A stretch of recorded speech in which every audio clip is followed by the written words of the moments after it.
The last thing he remembered was war. The roar of explosions, the crack of gunfire, the desperate screams of his squad fading into the chaos. Then, darkness, a silence so deep it swallowed him whole. And then, he woke up. But the battlefield was gone. The war was over, and 10,000 years had passed. The world he fought for was nothing but ruins, swallowed by time. The cities vanished, the stars unrecognizable. Humanity, nowhere to be found. Then he heard it, a signal, faint, weak, a voice calling through the abyss. Someone or something was still out there. He was the last soldier, the last human, and whatever was waiting for him in the shadows of this dead world didn't want him to leave. Darkness. Silence. For a moment there was nothing, just an endless void, stretching beyond time and space. Then suddenly a soft hum filled the emptiness. Machines whirred to life. Dim red lights flickered, bathing the cold metal walls in an eerie glow. Inside a cryogenic pod, a man took his first breath in 10,000 years. His name was Commander Elias Voss, a decorated soldier of humanity's once mighty fleet.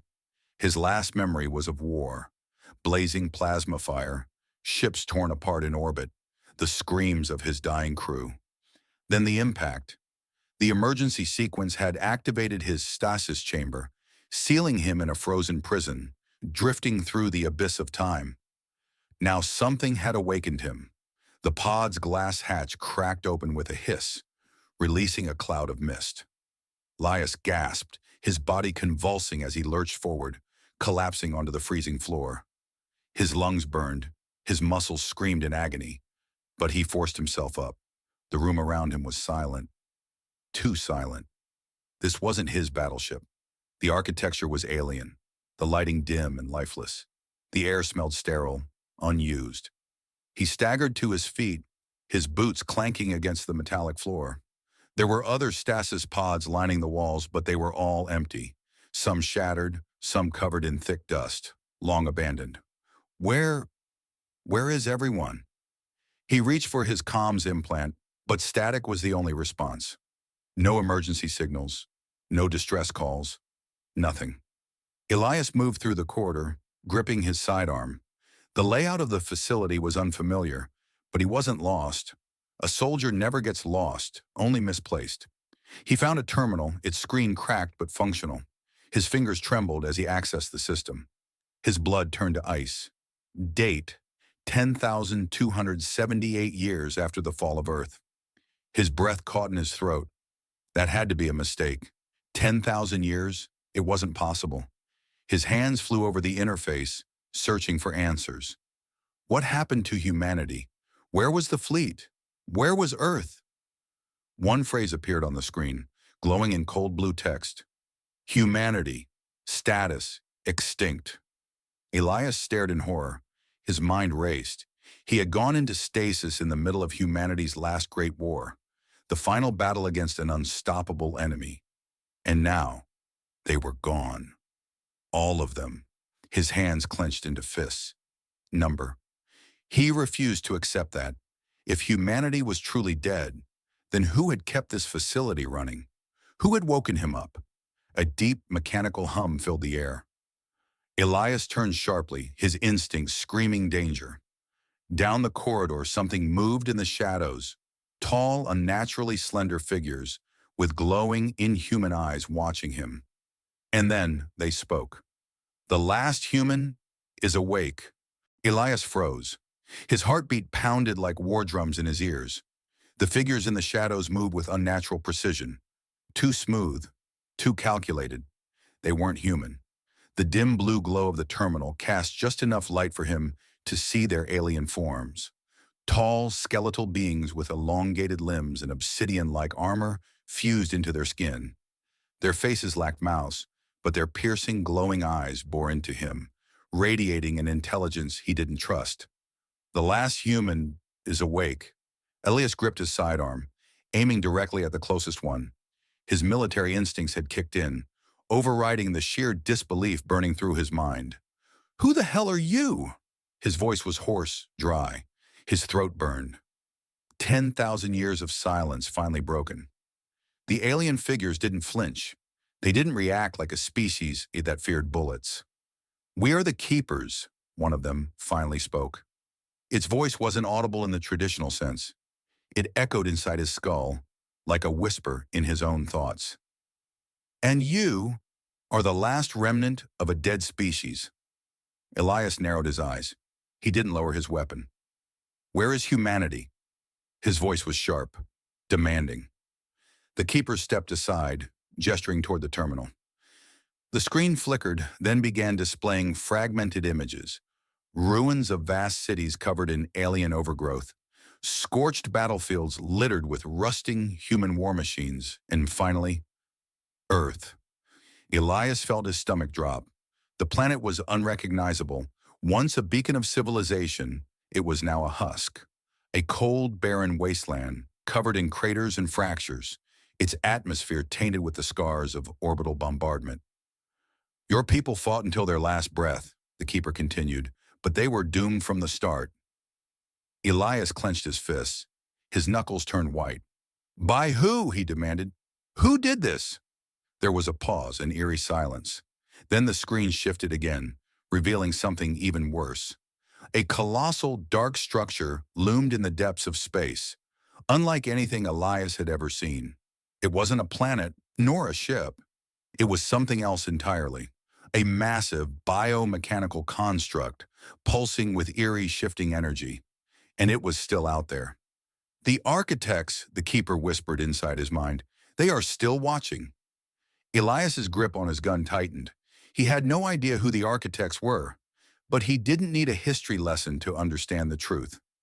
They hadn't just defeated humanity, they had erased them. But then, why had Elias been left behind? "Why did you wake me up?" His voice was laced with anger. "If my species is gone, then what the hell do you want from me?" The keepers didn't answer immediately. Instead, they stepped aside, revealing something hidden in the shadows. A pod, sleek, ancient, but still active. Its surface shimmered with energy far beyond human technology. "You are not the only one who survived." Elias's breath caught in his throat. Inside the pod, something was stirring, and it wasn't human. Elias took a step forward, eyes locked onto the shimmering pod before him. A low hum vibrated through the metal floor beneath his boots, the energy field surrounding the containment unit pulsating with an unnatural rhythm. Inside, something moved. Not a human, but something close enough to unsettle him. "You are not alone," the keeper repeated, its voice a cold whisper inside his skull. Elias exhaled, forcing himself to stay calm. His mind raced through possibilities. Was it a survivor? A prisoner? A weapon? He wasn't about to trust the keepers, but if there was a chance that someone, anyone from his time had survived, he had to know. "Open it." The keepers hesitated. They exchanged brief, silent glances before complying. A deep mechanical hiss filled the chamber as the pod unsealed, releasing a faint cloud of cryogenic mist. The interior was lined with sleek, organic plating, alien technology that fused biological material with metal. Then the occupant stepped forward. She was tall, her frame encased in a form-fitting exosuit, dark and intricate with veins of bioluminescent blue energy coursing through the seams. But it was her face that stunned Elias. The shape was unmistakably human. Yet, not.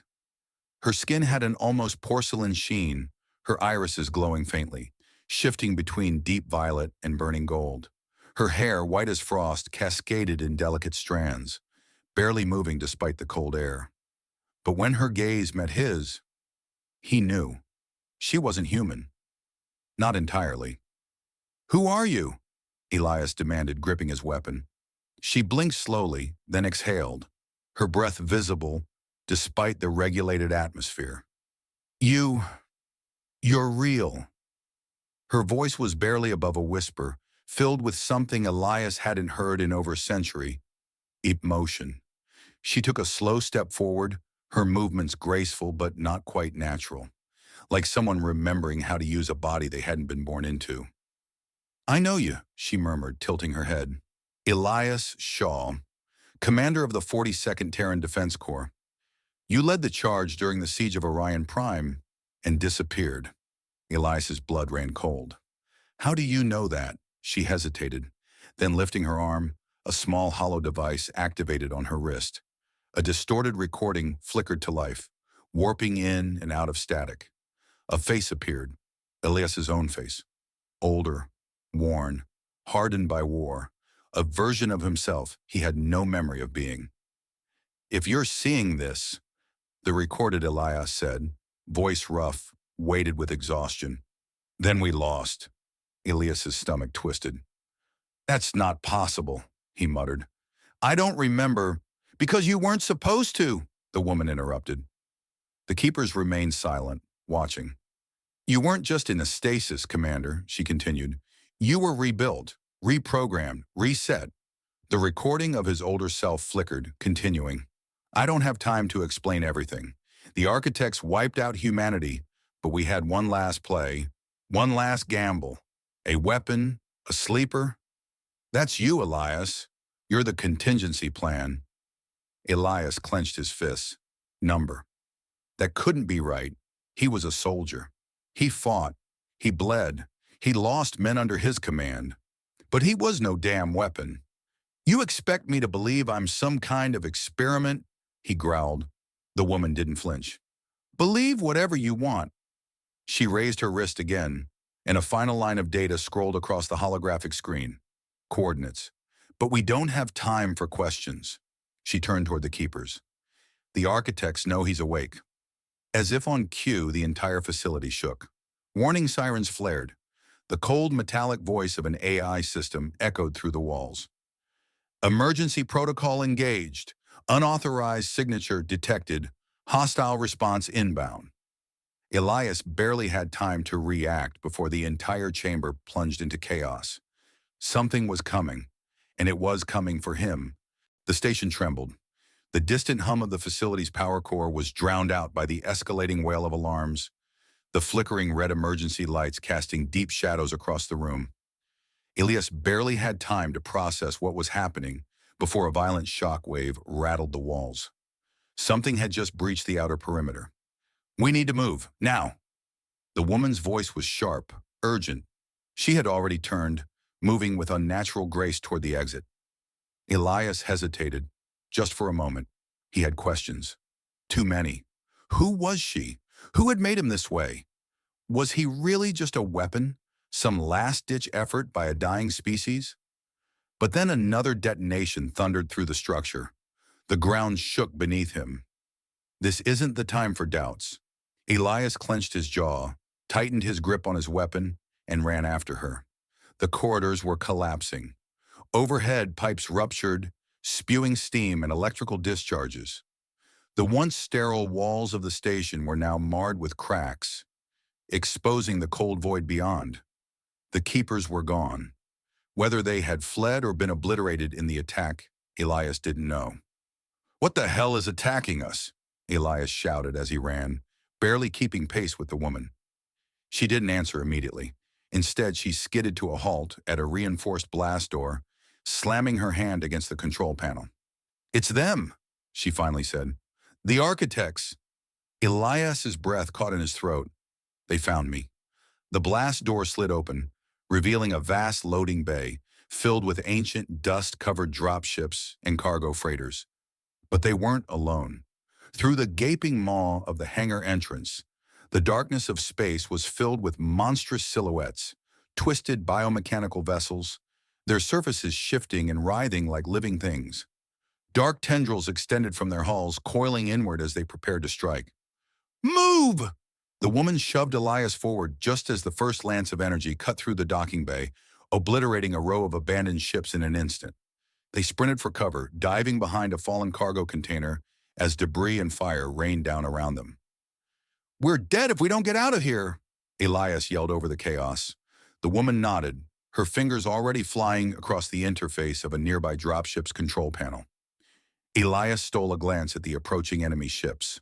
More were arriving, their grotesque, shifting hulls crawling with biomechanical constructs, creatures that looked like they had once been metal, but had been twisted into something else. something not of this universe. The dropship's engines roared to life. "Get in!" she shouted. Elias didn't hesitate. He leapt into the cockpit just as the doors sealed shut behind them. The woman took the pilot's seat, fingers dancing over controls with practiced precision. "Strap in, Commander." "Strapped in for what?" Elias growled, checking the ship's outdated weapon system. She shot him a sideways glance, a smirk playing at the corner of her lips. "You're about to find out." The dropship launched forward and straight into the oncoming horde of architects. The dropship lurched forward, engines flaring as it shot out of the docking bay and into the cold abyss of space. Behind them, the station was already tearing apart under the relentless assault of the architects. Elias barely had time to take in the chaotic battlefield unfolding before them. The nightmarish ships that had attacked were unlike anything he had ever seen. Grotesque amalgamations of flesh and metal, their hulls pulsating like living organisms. "Hold on!" The woman's voice snapped him back to reality as she jerked the ship into a hard roll, narrowly avoiding a twisting tendril of energy that lashed out from one of the alien vessels. Elias gritted his teeth, gripping the ship's console as they tumbled through the debris field. He forced his eyes to the HUD display, searching for anything they could use to escape. "Our weapons are outdated and barely functional," he growled. "You better have a plan." The woman didn't even flinch. "Survive first. Talk later." A screeching, mechanical howl echoed through the comms. Elias turned to the viewport just in time to see one of the architect vessels shifting, unfolding like a grotesque flower. Its center pulsed, then erupted, launching a swarm of biomechanical creatures. "What the hell are those?" Elias demanded. The creatures moved in tandem, wings of shimmering metal carrying them forward like swarms of locusts. Their serrated limbs glowed, pulsing with unstable energy. "Living weapons," the woman muttered, jaw tight. "The architects don't just build machines. They infect them, convert them. If they get their hands on this ship, we'll be part of them before we're even dead." The first swarm hit them. The dropship shuddered under impact as the creatures latched onto the hull, claws digging deep. Alarms screamed as the shields flickered under the pressure. "They're boarding us!" Elias yelled, already reaching for his weapon. The woman didn't hesitate. She unstrapped herself, grabbed a rifle from the side compartment, and tossed it to him. "Then we kill them before they kill us." Elias barely had time to brace himself before the first breach occurred. The hull split apart. The first creature slithered through, its grotesque limbs twisting unnaturally as it lunged. Elias fired. The shot ripped through the thing's carapace, but it barely staggered. With an unnatural screech, it twisted its body back together, the wound knitting shut before his eyes. "Oh, that's just not fair." The woman moved first, a clean shot between the thing's glowing eyes, and it collapsed instantly, sizzling as its form disintegrated into metallic dust. "Aim for the core," she shouted. "They can heal, but they can't survive a headshot." More poured in. Elias didn't think. He reacted. Years of training kicked in as he ducked, rolled, and fired. The creatures were fast, too fast, but he was faster. His new enhanced body moved like it already knew the fight, muscles acting before his mind even processed the motion. Within seconds, the cockpit was littered with their corpses. Elias exhaled. "That all of them?" The woman turned back to the control panel, checking the ship's status. "For now. But we've got bigger problems." Elias followed her gaze to the viewport, his breath caught. The architect mothership was shifting. Its entire structure rippled, breaking apart into thousands of smaller pieces, each piece moving like a separate organism. "They're adapting," she said darkly. "They know we killed the first wave, so now they're sending something worse." A low, unnatural hum filled the air. Something massive emerged from the center of the enemy fleet. A gargantuan construct, its body lined with tens of thousands of pulsing energy veins. Elias felt it before he even saw it move. A sensation like static electricity crawling up his spine, like something was watching him, examining him. Then it spoke. "Hostile anomaly detected. Biological unit class, unauthorized. Purge protocol initiated." The thing moved, a single beam of energy, More power than anything Elias had ever seen erupted from its core, searing through space, aimed directly at them. Move! The woman threw the ship into a violent dive, just as the beam tore through the battlefield, annihilating everything in its path. Elias barely held onto his seat as the dropship spiraled out of control, alarms blaring as they were pulled into the gravity well of a nearby planet. "Brace for impact!" she screamed.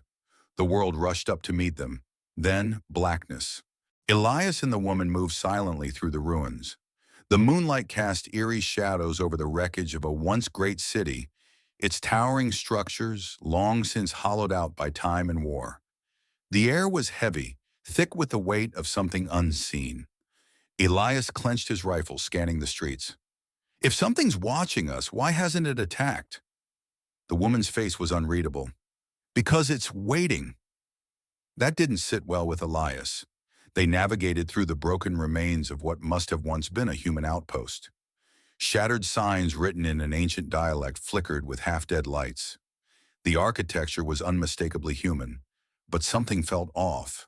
There were no bodies, no remains, no skeletons, just emptiness.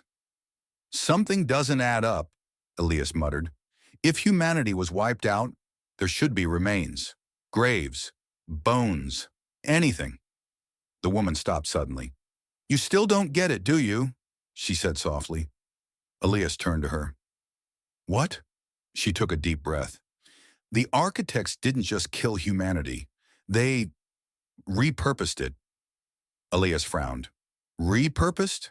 Then he heard it, a sound deep beneath them, a chorus of whispers. They weren't alone. The Forgotten Ones. Elias aimed his rifle toward a collapsed building where the sound seemed to originate.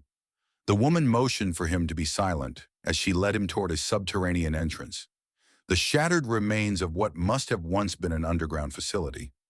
As they descended into the darkness, the whispers grew clearer. They weren't words, not entirely, but something about them was undeniably human. "We shouldn't be down here," Elias murmured. The woman ignored him. They stepped into what appeared to be an abandoned research lab. Terminals were flickering weakly, data screens covered in static and garbled text. Stasis pods lined the walls, some shattered, others sealed shut. Elias approached a terminal and wiped away the dust. The data log still worked. Research log 746. Subjects have shown full integration with the architect neural network. The transformation is complete. Humanity has been... The rest of the text was corrupted. Elias felt his stomach churn. "They didn't just wipe us out," the woman whispered. "They turned us into something else." Elias looked at the pods, and suddenly the truth hit him like a bullet. The architects didn't exterminate humanity. They absorbed it. The whispers suddenly ceased. Then a pod hissed open behind them. Something stepped out, something that had once been human, and it remembered him. Pain. That was the first thing Elias felt. A deep, throbbing ache radiated through his body as he forced himself back to consciousness. His head pounded, his limbs were stiff, and the taste of blood lingered on his tongue. He wasn't dead. That was a good start. Slowly he forced his eyes open. The world around him was a ruin of steel and stone, overgrown with thick, tangled vines. Towering structures, long abandoned, stretched toward the sky like the skeletal remains of a lost civilization. For a moment his mind struggled to make sense of it. This was Earth. It had to be. But it wasn't the Earth he knew.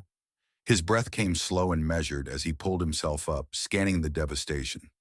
The wreckage of their dropship lay embedded in a jagged ravine behind him, thick plumes of smoke curling into the atmosphere. The woman.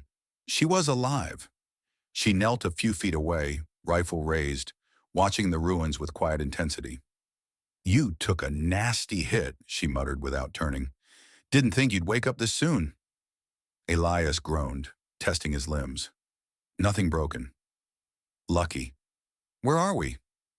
She gestured toward the cityscape ahead. "One of the last human colonies, or what's left of it." Elias frowned. The last human colony? That didn't make sense. He had expected war zones, occupied territories. even scorched wastelands left behind by an enemy conquest. But this was different. This place had been dead for centuries. Something shifted in the distance. Elias's instincts kicked in immediately. He dropped to a knee, rifle up, scanning the ruins. "We're not alone," he said quietly. The woman nodded. "No, we're not." From the shadows of the ruined buildings, figures emerged. At first, Elias thought they were human, until he saw their eyes. Glowing, dimly golden, reflecting the faint light like nocturnal predators. Their bodies were lithe but unnatural, augmented with strange biomechanical armor that pulsed faintly like it was alive. "Survivors?" Elias muttered. The woman's grip on her weapon tightened. "No."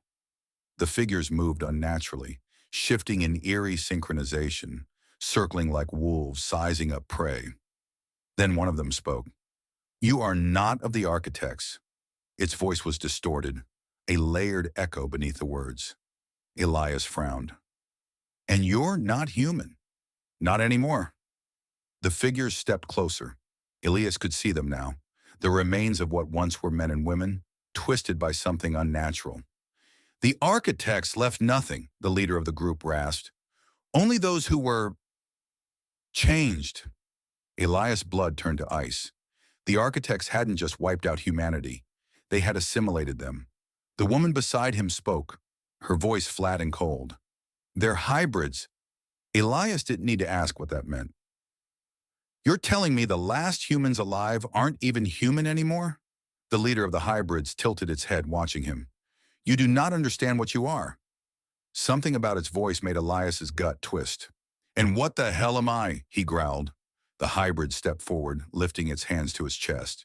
"An anomaly." It spread its fingers. "A relic." Its glowing eyes narrowed. "A mistake." And then the attack began. Elias barely had time to react before the hybrids charged.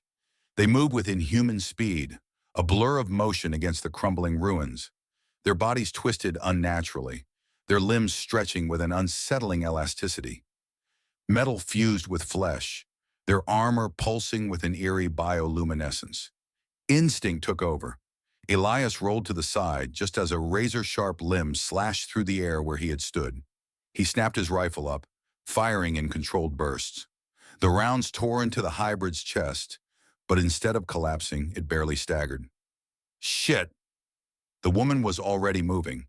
Her rifle barked, cutting down one of the creatures with a well-placed shot to the head. "We need to move!" she shouted. Elias didn't argue. They sprinted through the ruins, weaving between collapsed buildings and shattered vehicles. The city was a graveyard, a testament to a war lost centuries ago. But something was wrong. The hybrids weren't chasing them. They were herding them. Elias skidded to a stop, his boots kicking up dust. "They're pushing us somewhere." Then the ground beneath them gave way. They fell into darkness. The tomb of humanity. Elias groaned as he hit cold metal, pain shooting up his spine. The impact knocked the wind out of him, but he forced himself up. The woman beside him was already on her feet, scanning the area with narrowed eyes. "Where the hell are we?" Elias looked around. They had fallen into a massive underground structure, a labyrinth of technology long abandoned. But it wasn't alien. It was human. Rows of cryogenic pods stretched into the distance, each one coated in layers of dust and frost. Some were shattered, their occupants long dead. Others still hummed with power, their surfaces flickering with failing lights. Elias approached one of the pods, wiping away the frost. A human face stared back at him. The body inside was perfectly preserved, frozen in time. There were thousands of them. "We were supposed to survive," the woman whispered. Elias turned.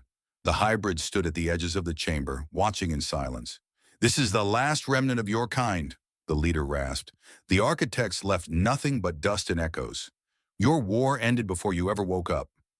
Elias clenched his jaw. "No." The hybrid tilted its head. "You deny reality?" Elias stepped forward. "I refuse to accept it." The hybrid shifted uneasily. Elias could feel it now, something waking inside him. A soldier had been left behind, and the war wasn't over yet. You think you ended humanity? Elias growled, raising his weapon. Then let me show you what happens when you leave even one of us alive. The hybrids hissed. Elias opened fire, and the last battle for humanity began.